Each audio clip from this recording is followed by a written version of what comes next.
a demonstration of the power of prayer. God, but God did not give me a spirit of fear. A little girl using the Bible to help her brother through uncertain times. He has anxiety over everything going on. Their proud mother joins us next. Right here on the channel you trust for your morning news. Here now once again, Jillian. God did not give me a spirit of fear.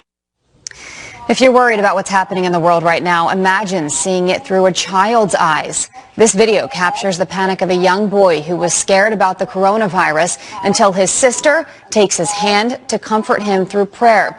It's not just a moving moment. It could be a lesson for everyone right now. Joining me live is the mother of these two children, Sheletta Brundage. I should say these two beautiful children. Thank you so much for joining us. We appreciate it. I mean, that moment is certainly something that we can all take something away from. What did you think about it when you saw it?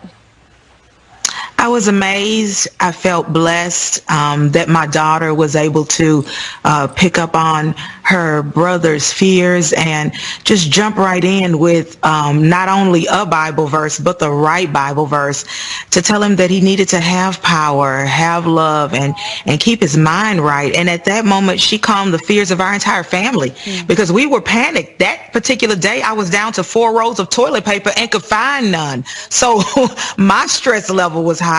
My husband works in healthcare. His stress level was high. They were talking about closing the school. So my older son was wondering about some sports that he's playing and if he was going to get to see his friends. And so our house was just in a panic. We have 4 children. 3 of them have autism. And part of having autism for some children is having high anxiety.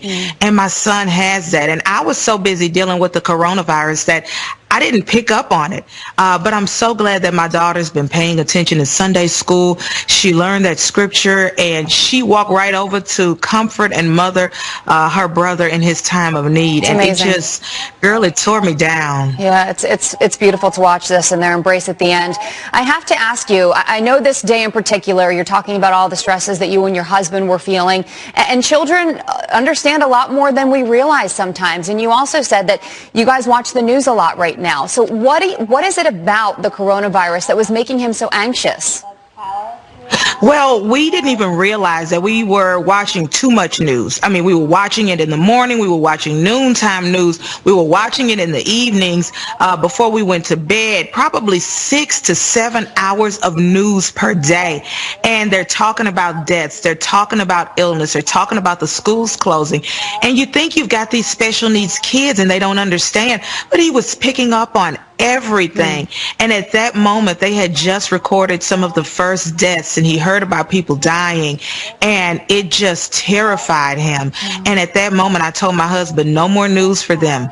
When we want to see something, we'll go online and stream it, or we'll watch it after they go to bed, because it's just too much for a child with special needs. Or you can, explain it to them in a way that, is going to be best for your children to understand. I know that you are a children's book author.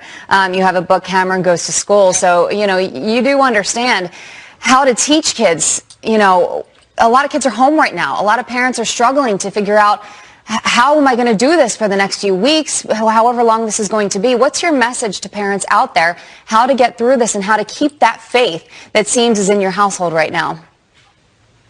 We have a saying in our household: faith over fear. And so we have to really rely on our faith. We have to talk to our children in a way that they understand. And as parents, we know our children. We know how much they can take. We can give them the message about being safe, because we got to tell them why they have to wash their hands so much and what to and not to touch, and why this particular time they can't go to the store, or if school is out, why we can't go to the park or indoor playground, why it's so important that we stay at home and keep ourselves safe. We have to send that message, but we don't have to give them all the gloom and doom, and we can talk to them about their faith and having faith and not being so fearful, even at a time like this. Absolutely.